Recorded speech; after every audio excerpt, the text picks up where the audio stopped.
ఇదిగో ఇదే మా ఇల్లు, లోపలికెళ్దాం రా. లేదు లేదు రానమ్మా, నేను ఇంటికి వెళ్తాను. ఇప్పటికే బాగా లేట్ అయింది. నాన్న కూడా ఇంట్లో లేరు. నేను కూడా లేకపోతే తమ్ముళ్ళు చదువుకోకుండా టీవీ చూస్తారు. ఏంటి చూస్తున్నావు? నిన్ను కూడా ఇలా దగ్గరుండి చదివించుంటే ఏ పోలీస్ ఆఫీసర్ అయ్యేదానివి కదా. నేనా? నాకు చదువు అబ్బితే కదా. పుస్తకం తీస్తే నిద్ర వస్తుంది రానమ్మా, అందుకే ఆటో పట్టాను. సరే నేను వెళ్తాను. వెళ్తాను కాదు, వెళ్ళొస్తాను అనాలి. మళ్ళీ రావాలి కదా. సరే వెళ్ళొస్తాను. అవును రానమ్మా, ఇప్పుడు ఆటో కొత్త ఆటోతో సమానం కదా. అవును, కొత్త ఆటో, ఫస్ట్ సవారీ. మరి ఒట్టి చేతులతో పంపిస్తావా? కిరాయి ఇవ్వచ్చు కదా. ఏమో అనుకున్నాను గాని నువ్వు బాగా ముద్రవే. నువ్వు నవ్వితే చాలా బాగుంటావు రానమ్మా. ఆ విషయం ఇప్పుడు తెలిసిందా? అవును, నా ముందు ఎప్పుడు నవ్వావు? ఎప్పుడు చూసినా మొహం సీరియస్ గా పెట్టుకునేదానివి కదా. మరి నువ్వు మాత్రం నన్ను చూస్తే చాలు నీ సొమ్మంతా తీసేసుకున్నట్టు మొహం పొంగబెట్టుకునేదానివి కదా.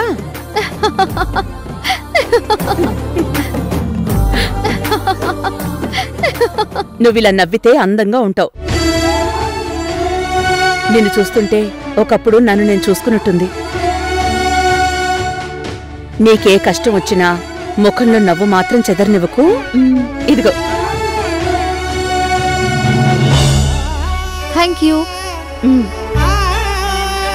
రానమ్మా, నాకొక మాటిస్తావా? ఏంటి? రేపటి నుంచి నువ్వు నాతో ఇలా నవ్వుతూ మాట్లాడొద్దు. ఎప్పట్లాగే నాతో పోటీ పడుతూనే ఉండాలి. అదేంటి? అదంతే.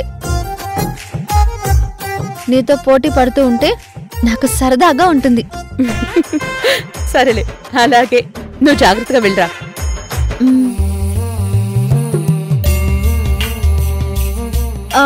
రానమ్మా, ఇప్పటిదాకా నాకు నీ పేరంటే ఇష్టం లేదు అని చెప్పేదాన్ని. కానీ ఇప్పుడు చెప్తున్నాను, ఇక మీదట నాకు ఇష్టమైన పేరు రానమ్మే.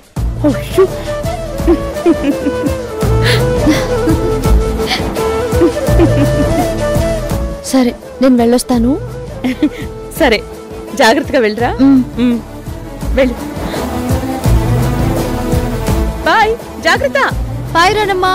Bye bye.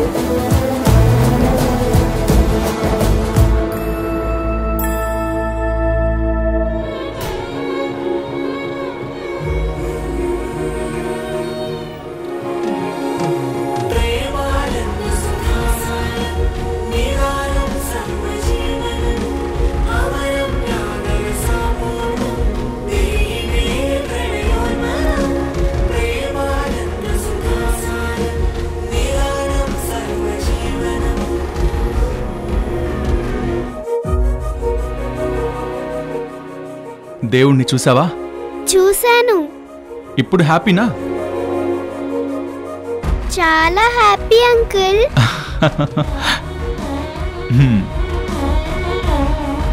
చాలా సంతోషం అండి. మీరు చేసిన సహాయం వల్ల ఈరోజు నా కూతురికి ఆ దేవుడి దర్శనమైంది. ఆ దేవుడే మిమ్మల్ని పంపించినట్టున్నాడు.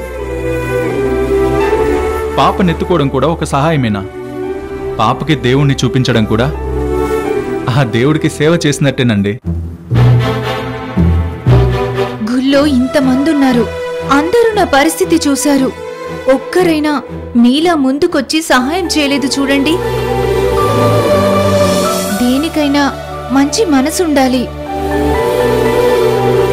మీది చాలా మంచి మనసు.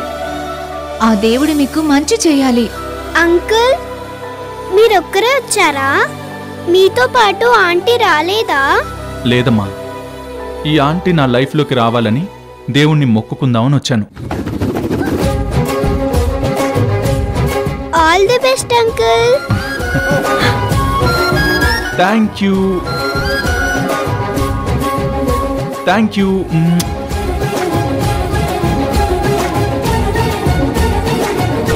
అమ్మ, పాపని జాగ్రత్తగా చూసుకోండి.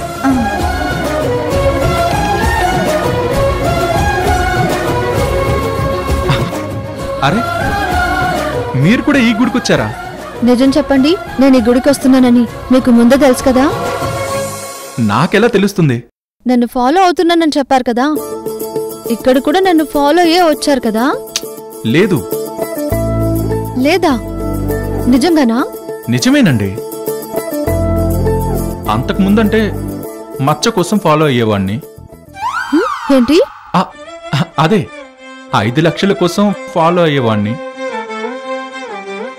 ఆ తర్వాత మీరంటే ఇష్టపడి నా మనసులో ఉంది. ఆ రోజు అప్లికేషన్ రాసి మీ చేతికి ఇచ్చాను. కానీ మీరేం సమాధానం చెప్పకుండా వెళ్ళిపోయారు. మీ ఉద్దేశం తెలిసాక ఇక మిమ్మల్ని నేను ఎలా ఫాలో అవుతాను చెప్పండి? కానీ ఆ రోజు మీరిచ్చిన అప్లికేషన్ని నేను పారేయలేదు కదా? పారేయలేదు, అలాగని మీ మనసులో ఉన్న మాట చెప్పలేదుగా. ఓ, అంటే అన్ని విడమర్చి చెప్తే తప్ప అర్థం కాదన్నమాట. ముద్దపప్పు. ఏంటది? ఏదో అన్నారు. అన్నాను, ముద్దపప్పు అన్నాను. ముద్దపప్ప? హే, ముద్దపప్పు అంటే నాకు చాలా ఇష్టం. అన్నంలో ఆవకాయ ముద్దపప్పు వేసుకుని అందులో లైట్ గా నెయ్యి వేసుకుని తింటే ఉంటుంది. బా! అయినా ఇప్పుడు అదెందుకు గుర్తు చేశారు? ఎందుకంటే మీరు నిజంగానే ముద్దపప్పు కాబట్టి.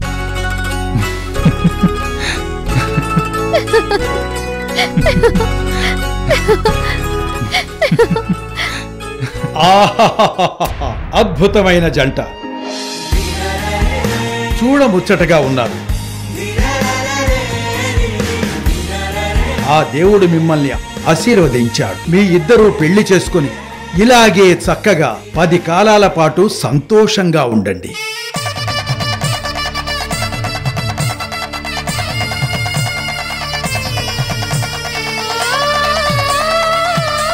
తథాస్తు తథాస్తు. నిన్ను నూరేళ్ల సావాసం, స్వర్గమవ్వాలి వనవాసం.